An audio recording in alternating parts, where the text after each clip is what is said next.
क्या ताजमहल एक हिंदू मंदिर है यानी तेजो महल है? क्या उसके नीचे छुपे हैं भगवान शिव की प्राचीन मूर्तियां? 22 बंद कमरों का राज क्या है, आइए समझते हैं। हाल ही में 31 अक्टूबर को परेश रावल की फिल्म द ताज स्टोरी में दावा किया गया कि कैसे हिंदू मंदिरों को तोड़कर ताजमहल का निर्माण कराया गया।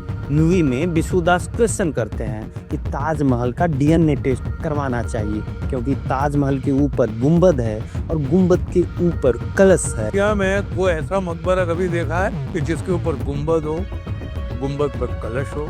इसका ताजमहल का डीएनए टेस्ट करवाएं। पहले तो मूवी के लेखक और डायरेक्टर को इतना सा चीज नहीं पता कि मकबरे के ऊपर गुंबद और कलश जैसी आकृति का जो हिस्सा है वो केवल ताजमहल में नहीं है बल्कि हुमायूं, सलीम चिश्ती और सफदरगंज के मकबरे में भी है जो काफी फेमस है। ऐसी तमाम मकबरे हैं जो उस मुगल पीरियड में बना, यानी जो मूवी में क्लेम किया जा रहा है कि किसी भी मकबरे के ऊपर गुंबद और कलश का होना यह दर्शाता है कि हिंदू मंदिरों को तोड़कर बनाया गया है। यह पूरी तरीके से बेबुनियाद है। अगर इस हिसाब से ताजमहल तेजो महल है तो हुमायूं का मकबरा या सफदरगंज का मकबरा किन मंदिरों को तोड़कर बनाया गया होगा? असल में ताजमहल के ऊपर जो कलश जैसा आकृति दिखता है वह एक्चुअली में फाइनल है, यानी वास्तुकला की भाषा में वह सजावट का शीर्ष भाग है। इसका डिजाइन मुगल आर्किटेक्चर की फारसी और तुर्की परंपरा से आया है, जहां इस्लामी इमारत के ऊपर गुंबद और फाइनल का होना आम बात थी। यह फाइनल पूरी तरीके से कलश भी नहीं है बल्कि उस पर चांद है जो इस्लामी प्रतीक माना जाता है। मंदिर वाला पूरा कलश नहीं है। कलश जैसा हिस्सा लगभग हर मुगल या इस्लामी मकबरे में होता है क्योंकि यह डिजाइन एलिमेंट है, ना कि कोई धार्मिक प्रतीक। अब आते हैं मूवी के दूसरे हिस्से पर, जहां मूवी में विशुदास क्लेम करते हैं कि ताजमहल के निचले हिस्से में जो बंद 22 कमरे हैं उनकी दीवारों पर शिव जी की आकृति बनी।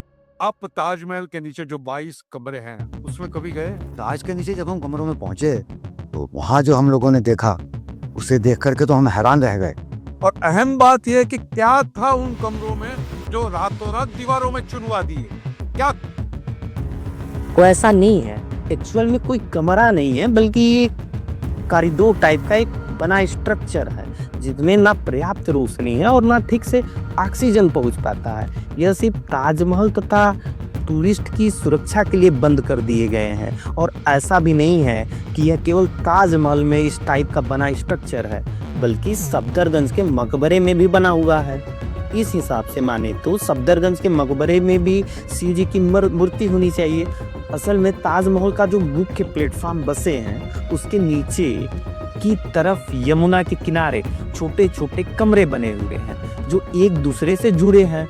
मुगल आर्किटेक्चर में नदी के किनारे बनी बड़ी इमारत को सब स्ट्रक्चर चैम्बर से सपोर्ट दिया जाता था ताकि जमीन के नीचे की जो नमी और पानी का दबाव हो दीवारों पर असर ना डाले।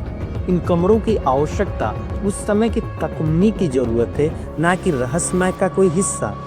और यहाँ तक कि भारतीय पुरातत्व सर्वेक्षण ने खुद बताया कि इन कमरों को मेंटेनेंस के कारण बंद रखा गया है। कभी कभी मरम्मत या वैज्ञानिक जांच के दौरान इन्हें खोला भी जाता है, लेकिन सार्वजनिक प्रवेश की अनुमति नहीं होती।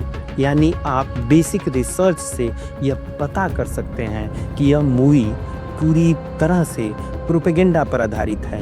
इसमें 0.1% भी सच नहीं है। इतिहास हमेशा सबूतों से लिखा जाता है, ना कि सोशल मीडिया ट्रेंड से।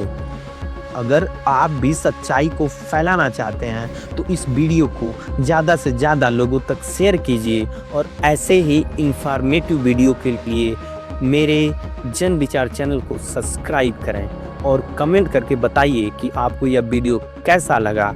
नमस्कार, आप देख रहे थे मेरा यूट्यूब चैनल जन विचार। धन्यवाद।